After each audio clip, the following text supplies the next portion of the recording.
Great. Well, good afternoon, everyone. I'm Peter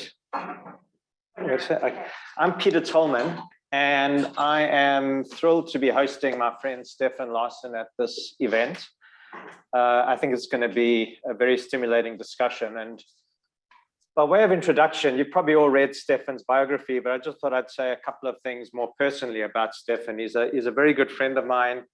We were colleagues and friends for many years at BCG, and had parallel leadership roles. When I was leading BCG's biopharmaceuticals practice, Stefan led the healthcare services practice at BCG.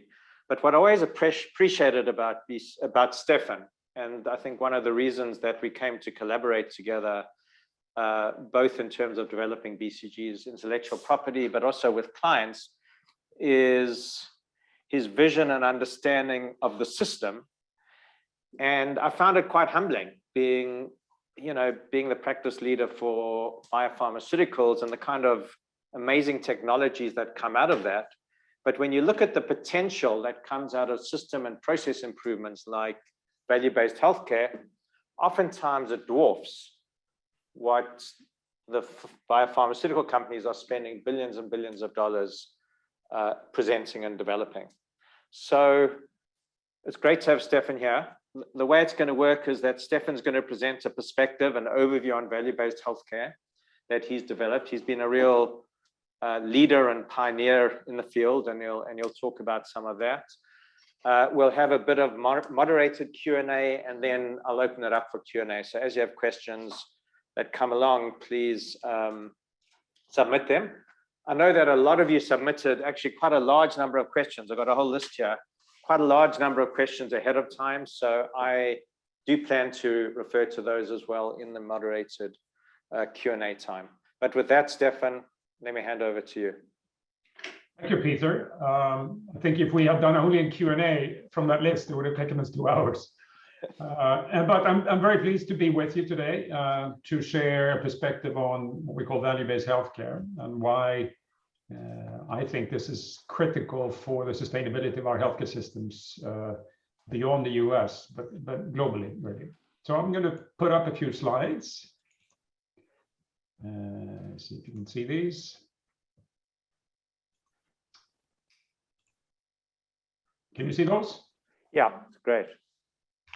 So we've called this value-based healthcare framework for turning around healthcare systems. And wanted to start today by really taking a step back and recognize what a tremendous change mankind has gone through during basically the past 100 or so years, where we've doubled life expectancy for our species, something that I don't think we've seen with any other species on the planet. And one can argue that this is, pharmaceutical R&D. Most of it is actually public health, sanitation, clean water, etc. So it's been an extraordinary improvement. As you see, also the countries that we would list as some of the poorest countries in the world are also dramatically improving life expectancy. But if you look at the situation today, you're all aware of the cost challenge, the increase in spending in healthcare. And in this particular case, we've put together all the OECD countries in one graph to the left. And what you see is that healthcare expenditure is dramatically outgrowing GDP growth. So within the OECD, we're spending a larger and larger share of GDP on healthcare.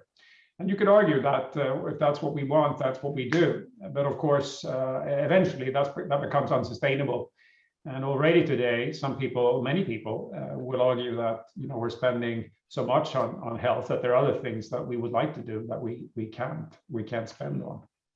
And then the question is, are we spending it in a way that we are improving health? If we spend as much as we do and as fast as we do we get significantly healthier populations? And on the graph to the right, you have a depiction of all nations, or most of the nations in the world, from the poorest to the left and then to richer ones to the right. The y-axis is a measure of quality of care, if you wish, or health-adjusted life expectancy. So how many healthy life years does an individual get, or the average citizen get in a nation.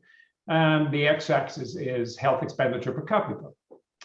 And what you see is that if you're a poor country and you invest more per capita in health, you get a dramatic improvement in the number of healthy life years. But eventually it flattens out. We have a picture of diminishing returns, and where you could even argue that in the United States, that spends dramatically more than anybody else. You have a lower life expectancy than in several of the countries, spending somewhere more in the middle, roughly half of what the US spends per capita. So we have a situation where I think it's fair to argue that we are not getting as much bang for the buck as we're hoping, and spending more doesn't necessarily bring us healthier populations.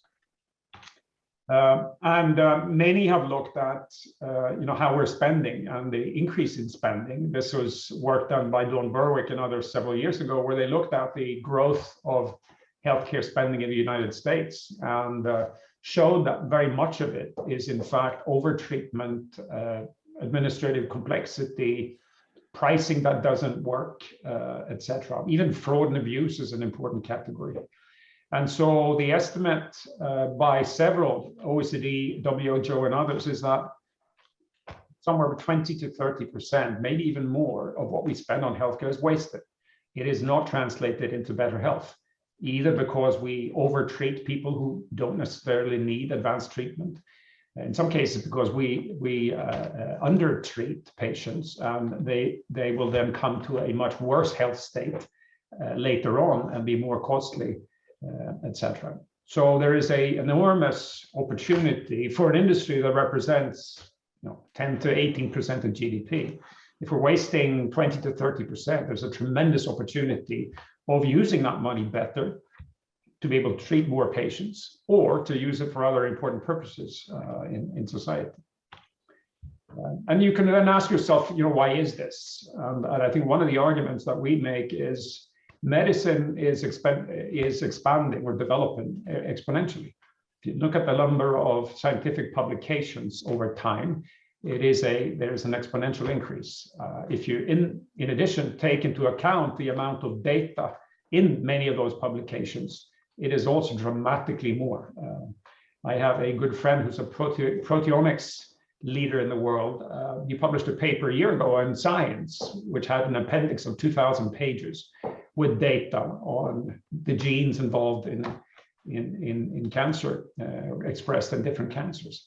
So we have an exponential increase in knowledge availability. We have an exponential increase in the amount of data we have on patients.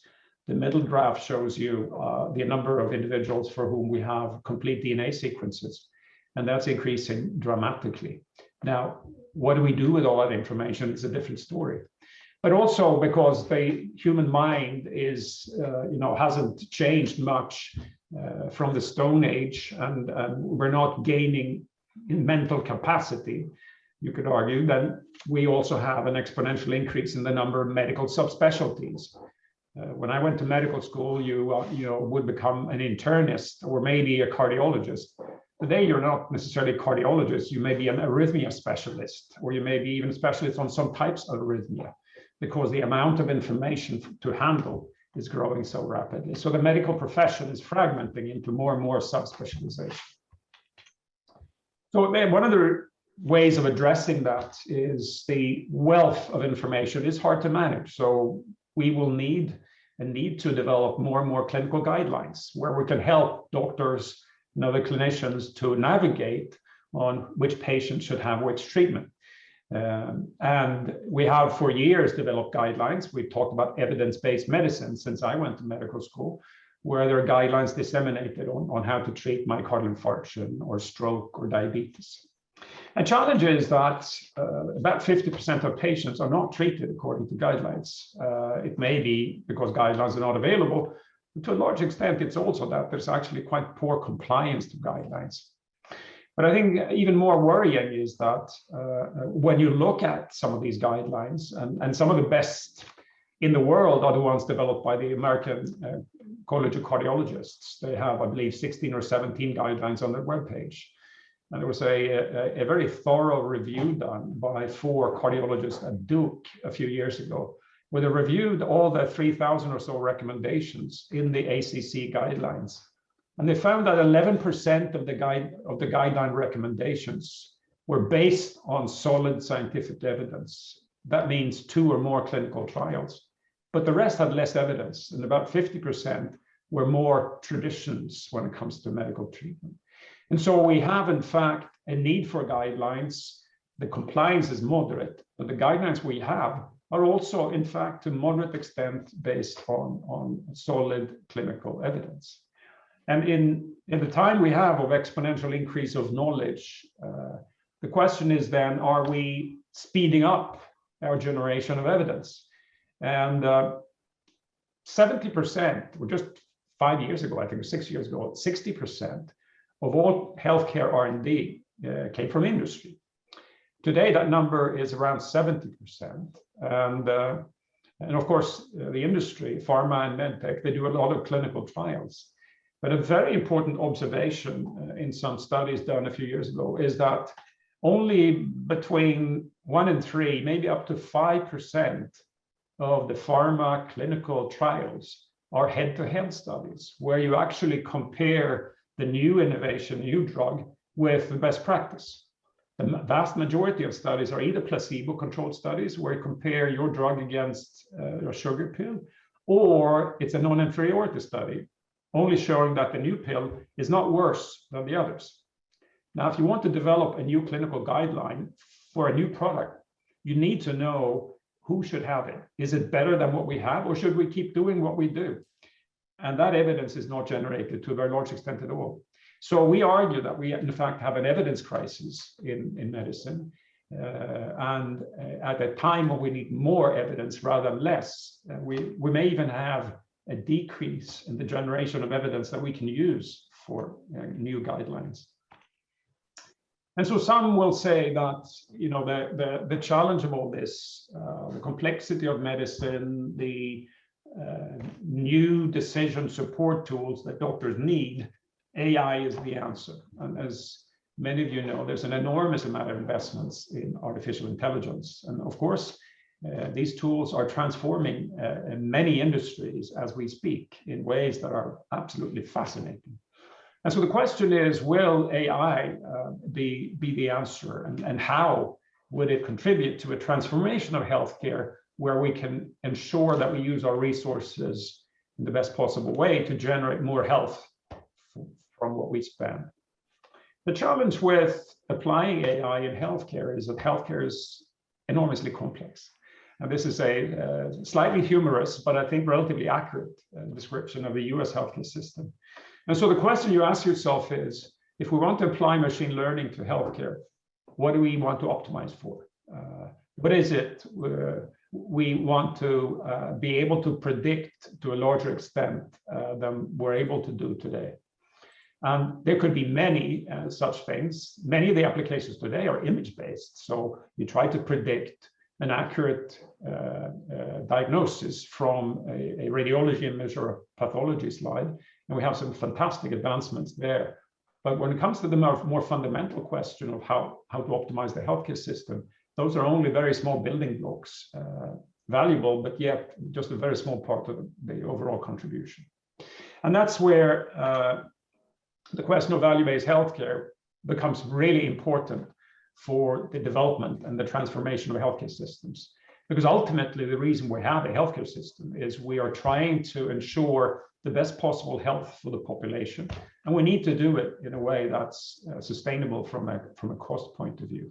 Or if you have a condition, we want to make sure that the patient gets the best possible treatment relative to the resources spent so that health is improved. And it should be outcomes that matter to patients. We shouldn't necessarily improve outcomes that matter to doctors. It should be outcomes that matter to patients. And this is the essence of value-based healthcare.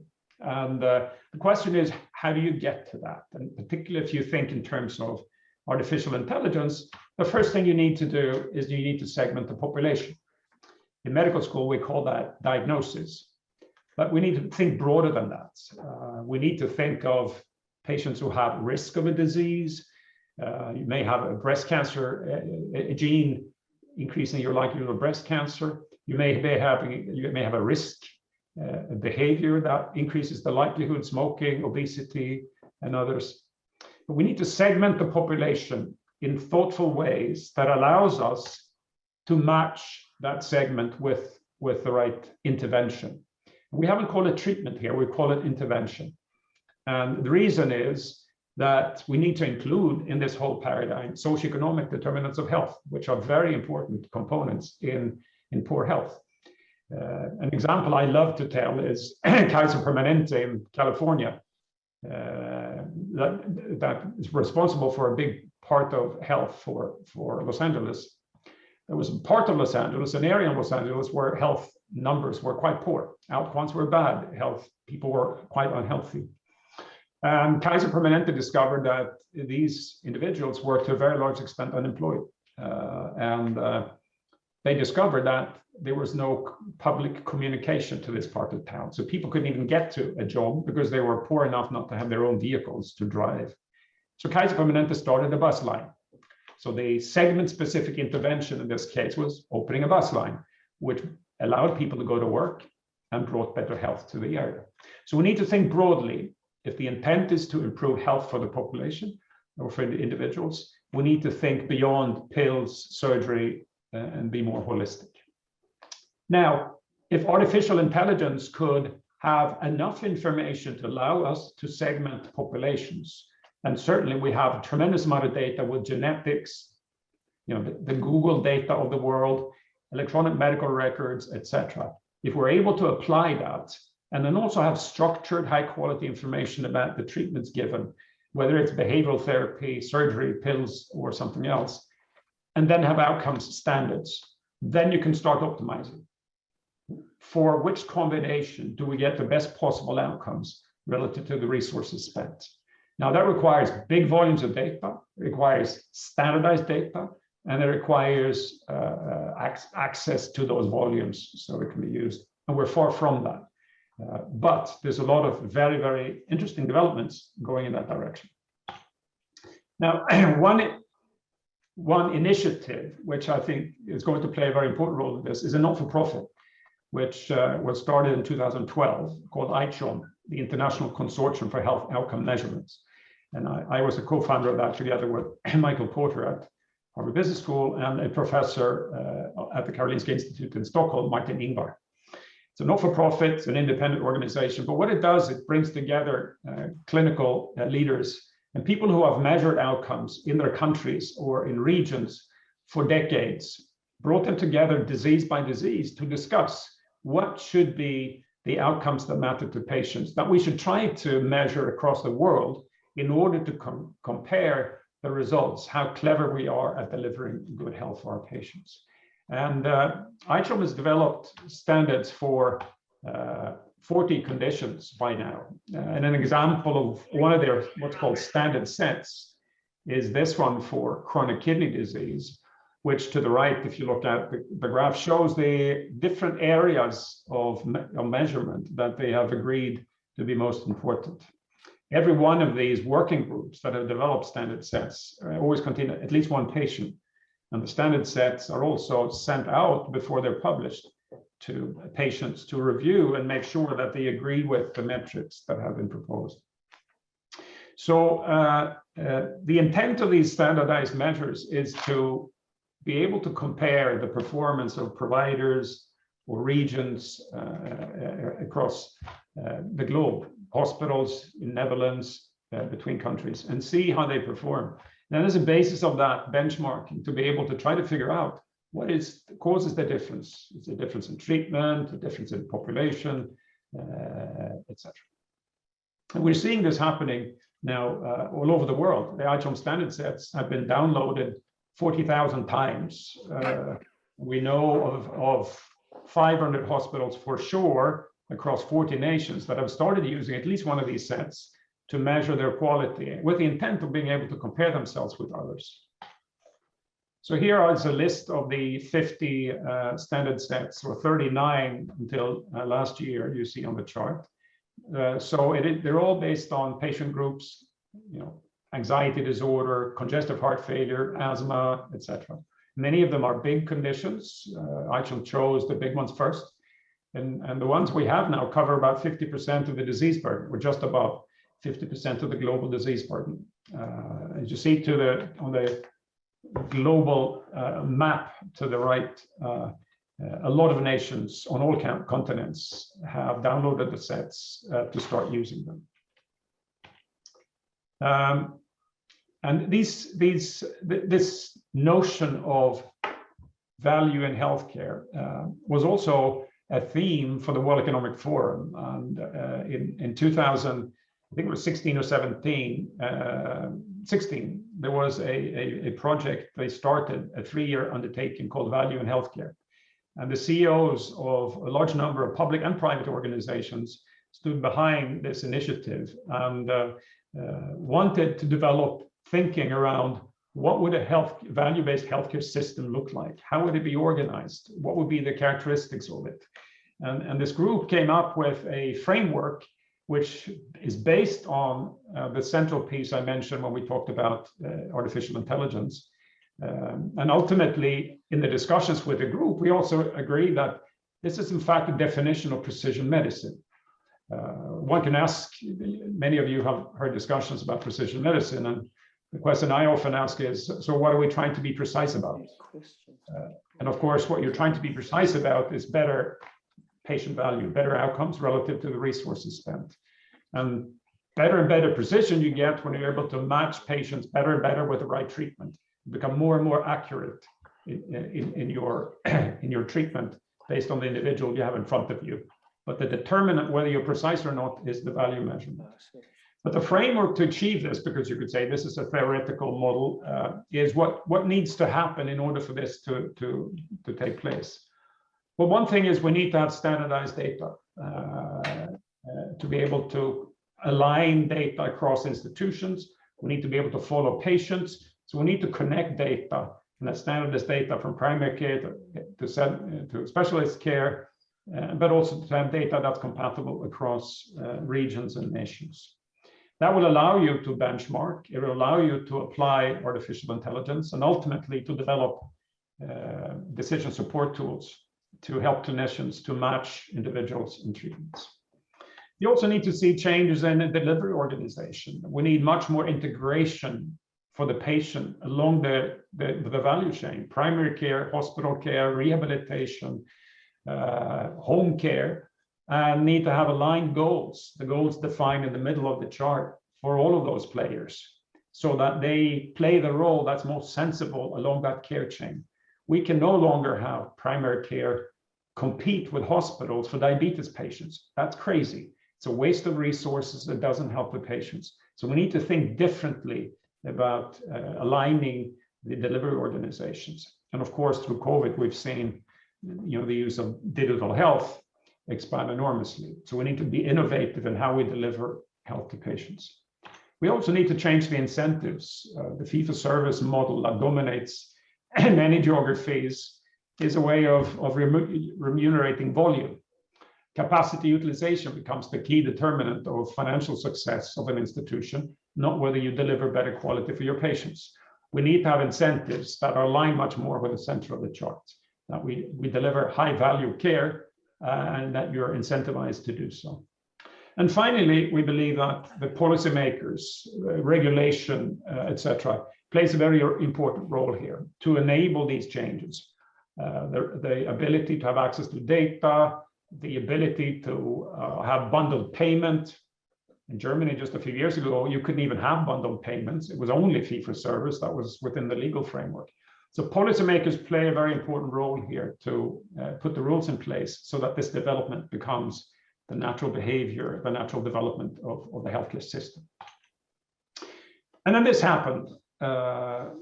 We've all lived 2 years, and Peter has his mask on. I'm at home. We've gone through 2 years of turbulence, which have illustrated in my mind that healthcare systems and their balance and how well they're designed is fundamental to our civilization and to the stability of our societies. And it's also been brutally apparent to many that some of our most sophisticated healthcare systems have not been great at managing this situation.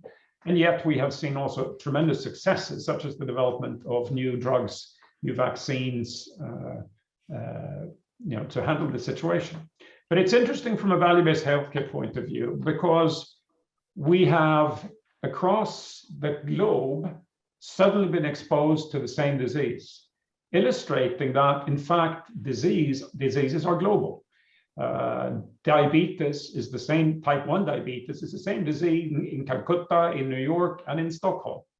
The treatment needed is the same, and the outcomes are to very large extent the same. Therefore, we can have globally standardized outcomes. In the case of COVID, we have had mortality data available in every nation once a week. We have known how many patients are sick enough to need intensive care. So outcomes have been transparent and have informed society on how we can rally together to handle the best possible changes in our healthcare and in our societies to handle this situation. So we've had new care models. We've had elderly care centers collaborate with the hospitals as never before. We have had changes in digital health. We've done healthcare remotely in ways that people thought would take another 10 years. And we've also had government step up, and we've shown that when they have not, it has had detrimental impact on the outcomes for patients. And we've also found that we've had horrible standardization of data. Even the mortality data, such a fundamental, easy question, is defined differently in different countries. So there's been a lot of debate which country is best, but we've compared apples and bananas because the definitions aren't correct and the data isn't standardized. I spoke to doctors at the Karolinska Hospital who, had to speak verbally to the doctors in Milano because there was no compatible data that could be sent to learn, what was going on. So we've also here seen the desperate need for data standards. But let me stop there and ultimately finish with this picture from the Renaissance, illustrating the big change that happened in the 1400s when suddenly we're able to move from a dogmatic view on the world to a view where we respected humans at the center and human observation being relevant for change in society. And in my view, value-based healthcare has as its primary objective is to use outcome measurement and outcomes data to put the patients back at the center of our healthcare system. And by doing so, to be able to use our resources rationally to make sure that innovation is innovation that matters to patients. And by doing so, I believe that we can come to a more sustainable healthcare system. But it's not an easy transition, as many of your questions have illustrated. But I think it is a necessary one, and I think we have good traction to move our healthcare systems in this direction. But it will take quite a lot more time before we get there. But let me stop there, and Peter, hand over to you. I was supposed to be next to a fireplace, but I don't have one in my office, so it's a fireside chat without a fire. Thank you. Well, we're just getting to that time of year where a fire would actually be quite nice, Stefan. But thank you. That was a terrific overview of value-based healthcare and its potential. And there's a lot that came out that we could take this conversation in many directions. So, for folks both in the room and remotely, as questions occur to you and things you'd like to follow up on, please either put them in the chat, or if you're in the room, feel free to raise your hands. But there was, among the data that you showed, one of the striking pieces of data was just the cost of healthcare versus outcomes versus life expectancy in the way that you showed it. And based on the definition of value-based healthcare that you put up there, the US does terribly. Because among rich nations, the US outcomes are sort of at median or a little below median, at 2 to 3 times the cost. And so I know that you showed, all the areas of inefficiency and waste in the healthcare system, but what is it that's uniquely poor about the US healthcare system, the most powerful economy in the world, the champion in the globe around capitalism? What is it that's so poor in the US healthcare system that it suffers in that way relative to the rest of the world? I think there are many things, Peter, and I think the first solid document describing value-based healthcare was written by Michael Porter and Elizabeth Theisberg in a book published in 2006 called Redefining Healthcare. And Mike, all of you who have gone to business school have read some of Mike's work.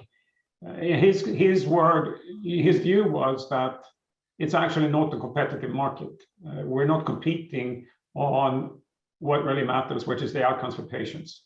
We're competing on other things, which is price for a procedure, et cetera, et cetera. So there's no transparency on the product you're getting. And I think if you look at the US healthcare system, you have a quite fragmented system. You have a fragmented payer environment and a very fragmented provider environment as well. And there are many consequences of that, one of which is that the churn in payers is quite high. So there's limited incentive for prevention. And we did a study several years ago where we compared within the US different payment models and what they resulted in. And for diabetes patients, the level of lower limb amputations for diabetic patients was the highest in the fee-for-service environment and the lowest in the Medicare Advantage environment, or an environment where you had a capitated model. Also, they adjust the HbA1c measurements, which is a metric of how well controlled your diabetes is, was the lowest in the fee-for-service environment and much higher where there was a more long-term incentive for the clinical team to consider the health of the patients. There's also, of course, a lot of inequity, people without health insurance. I've seen numbers saying that the newborn, the rate of the mortality for newborns in some of the southern states in the US are compatible to Angola in Africa. And to me, that's not a great comparator to have. And so I think a lot of people are not getting access to good quality healthcare. It may be partially an educational level question, or just simply access to good healthcare in some large communities. So I think there are many variables, Peter, that play in here. I think the most fundamental is the one that Mike pointed out from the beginning. We don't have transparency on whether we're able to deliver good health to patients or not. And when it's a fee-for-service environment, we're not being paid on the quality of what we deliver, and whether it's appropriate or not, we're remunerated on how much we deliver. And that drives volume and it drives costs. Are you then saying, Stefan, because the concern in this country is socialized medicine.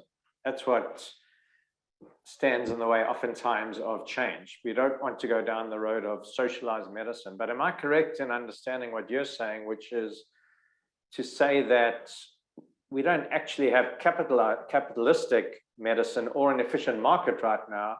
Because if you don't understand outcomes and what you're paying for, then how can you allocate capital efficiently? Is that the basis? No, that's exactly right. That's exactly right. And I live and have grown up in a country that has socialized medicine, but it has a tremendous amount of issues, and many of the issues that we see in the United States, we have exactly the same. The only thing is the allocation of resources is done in a different way. And so what my view is, if you would have outcomes measurement and outcomes transparency, then things would fundamentally change. I've seen in Sweden, in some parts of the country, there's been privatization. So it's going in the other direction, right? So larger share of healthcare delivery comes from private providers. And the politicians, conservative politicians who have argued this, say we need to have a market economy to be able to make it more efficient. What we completely missed is outcomes measurement. And therefore, what the consequence has been is just driven up volume. So it hasn't become more productive. It's actually just led to a higher cost for healthcare. And I think what I said to the politicians in Stockholm is that market economy is characterized by a number of things. And one of the most important ones are the rules by which you write an annual report, how you define top line, bottom line, etc. And that allows the market to judge how well you're performing. Now, if you would remove that and simply have competition, it would be chaos.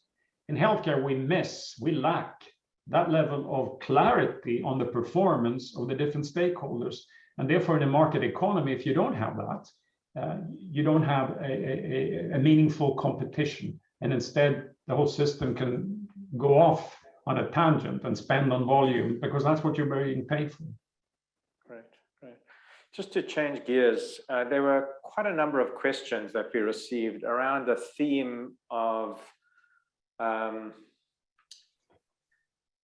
really questioning, is value-based healthcare the answer, or is it a fad? Because we hear so much about AI, we hear about agile, we hear about precision medicine, we hear about personalized medicine. Now suddenly everyone's talking about, it's been around a while, but everyone seems to talk about value-based healthcare. Is it just another fad, another name for the same kind of thing?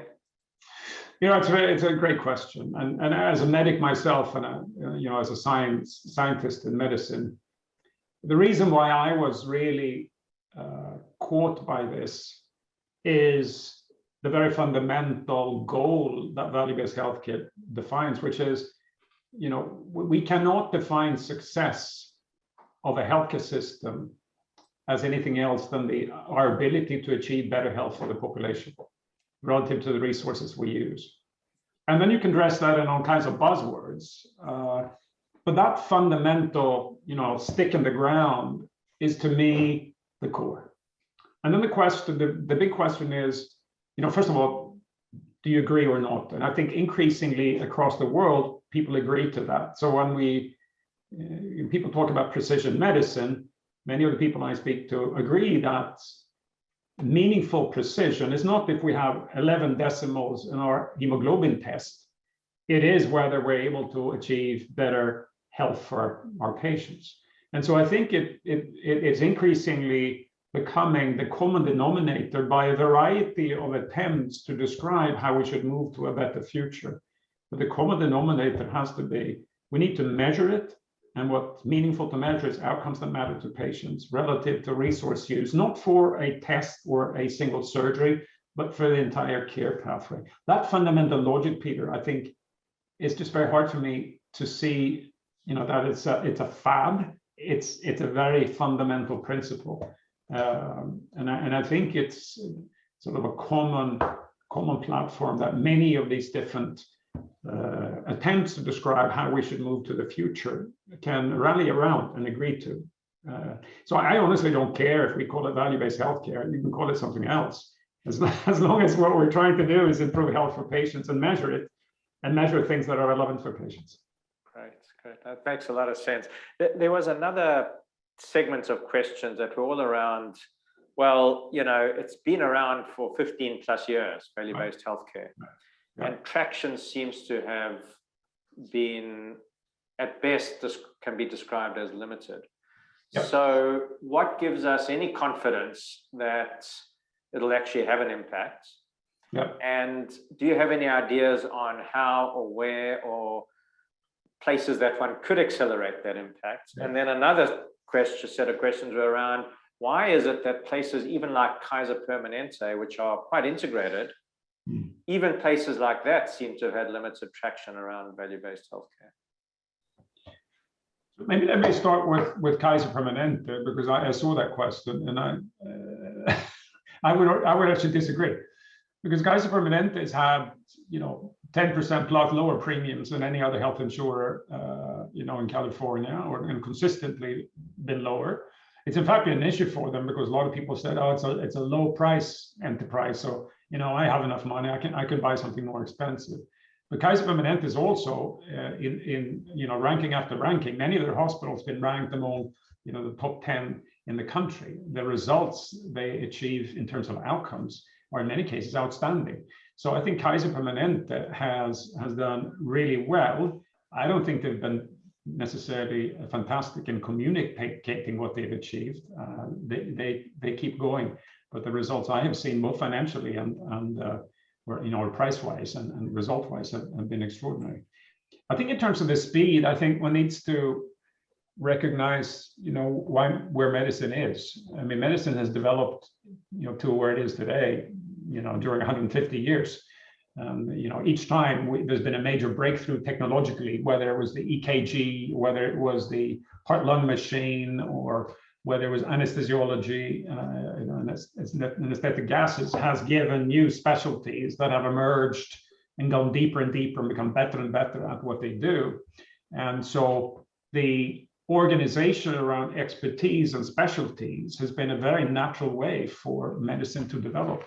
Now that knowledge is so vast and specialization leads to the degree of fragmentation we have, we need to take a step back and to be able to ask ourselves, what of all this we can do is most important?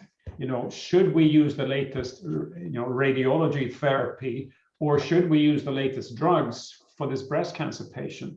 Or is it surgery? Or is it 2 out of the 3, rather than as it is, you know, looking at one in isolation? You know, if you are a internist, you will prescribe a drug. If you're a surgeon, you do surgery. For the patient, we need to make sure that we do the right thing. And therefore, the transition from what has evolved over 100 years to something where we look more multidisciplinarily around the patient and define success, not whether we did a great orthopedic surgery or not, but whether the patient can walk a year later much better or not. That is a big change. And, you know, one can say that 15 years is a long time. Yes. You know, if you launch, and I don't know how long it took for Tesla to be successful, but, you know, quite fast. This is a very different thing. This is a big industry with a lot of vested interest and a perspective which is different. But we're seeing dramatic change in many places. I went through a case study today on what's going on in Singapore. Their whole healthcare system is now moving in this direction. They're transitioning the entire focus, the electronic medical record, the KPIs, payment models, IT systems are migrating in this direction. Literally an hour before I called today, I spoke to one of the leaders of the Erasmus University Hospital in Netherlands, who's been involved in a remarkable transition that they are doing, where they now have 30 patient groups for which they're following specific outcomes. They've moved now to define outcomes for all patient groups across the whole hospital. They're testing bundled payments that are partially based on outcomes with the insurance companies. And they're building IT systems to enable this. So I think these are big changes. And you know, changes in provider organizations are also very challenging because, you know, you go home at the end of the day as a surgeon or internist, and some days you go home and one of your patients has died.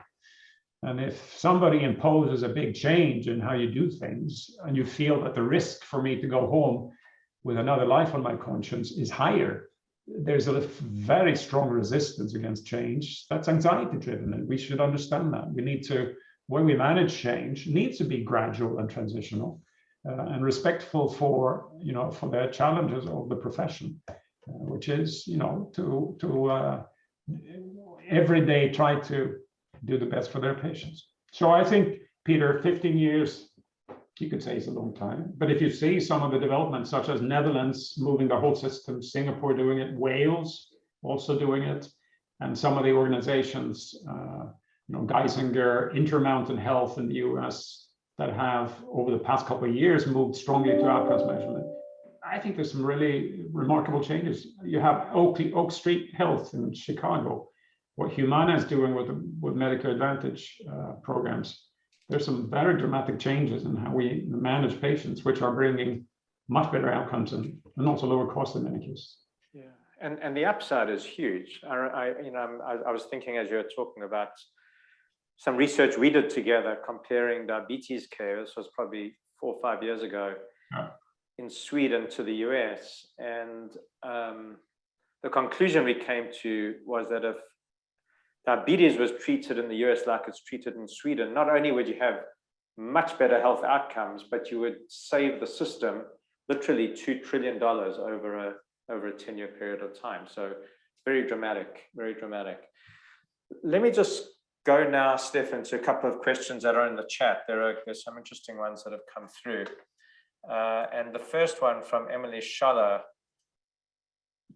talks about the arguments there's strong arguments to suggest that the American medical system is notorious for treating diseases independently and individually. It's much harder to treat multiple comorbidities as it leads to complex care. How can our medical system optimize healthcare in the context of multiple comorbidities and recognize that as we age, the majority of the population will be diagnosed with more than one disease or chronic illness? Yeah.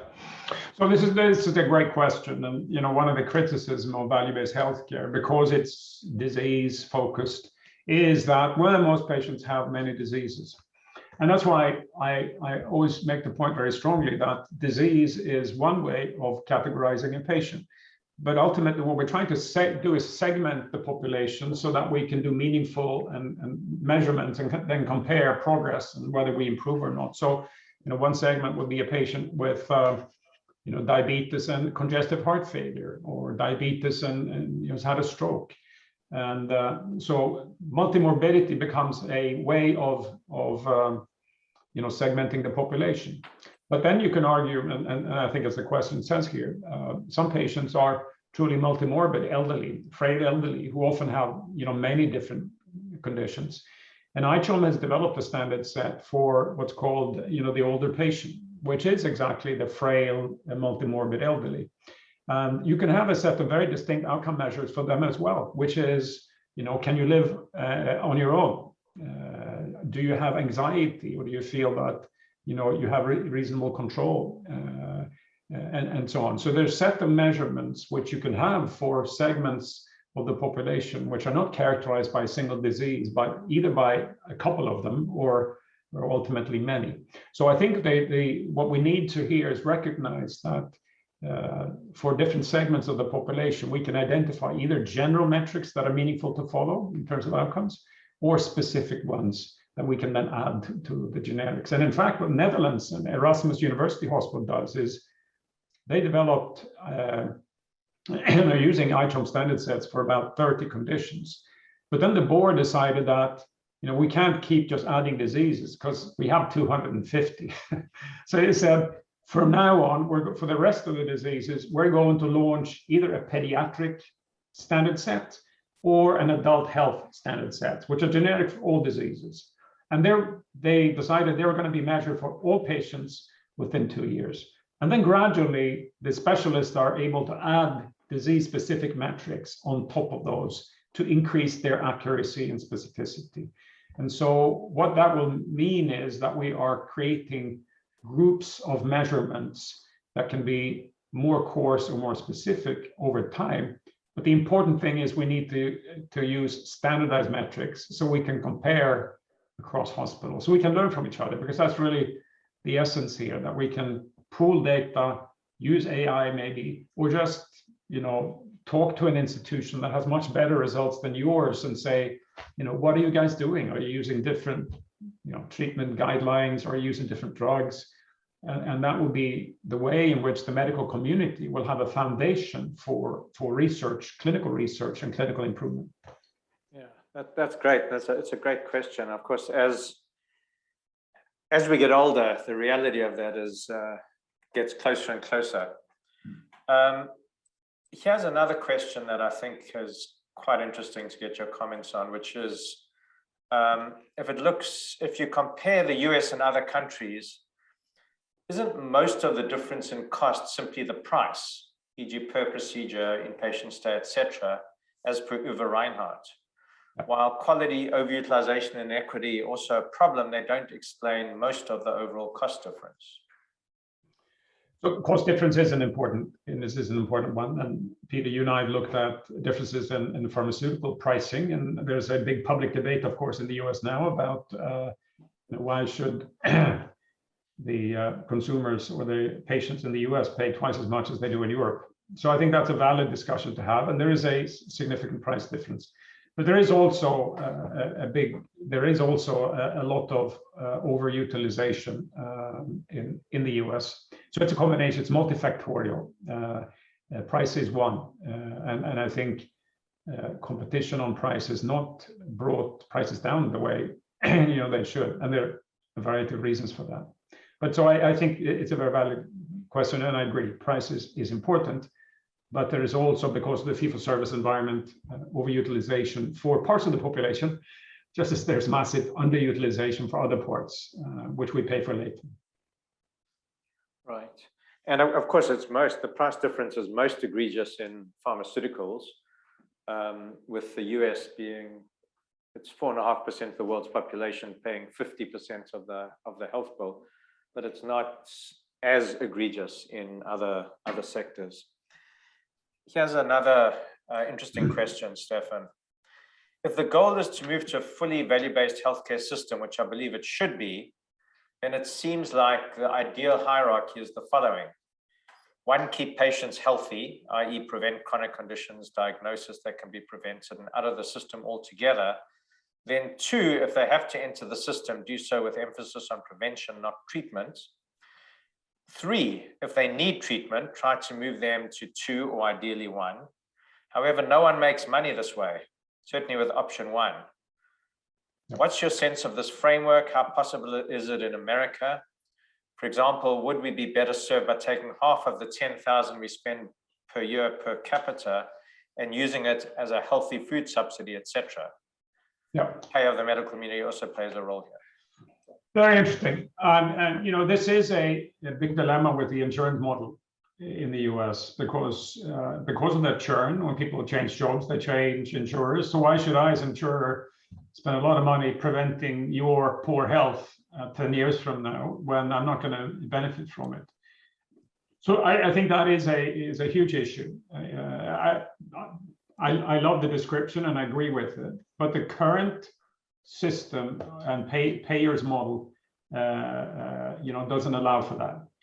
You see some really interesting innovation when it comes to Medicare Advantage, and I have had the fortune of working a bit with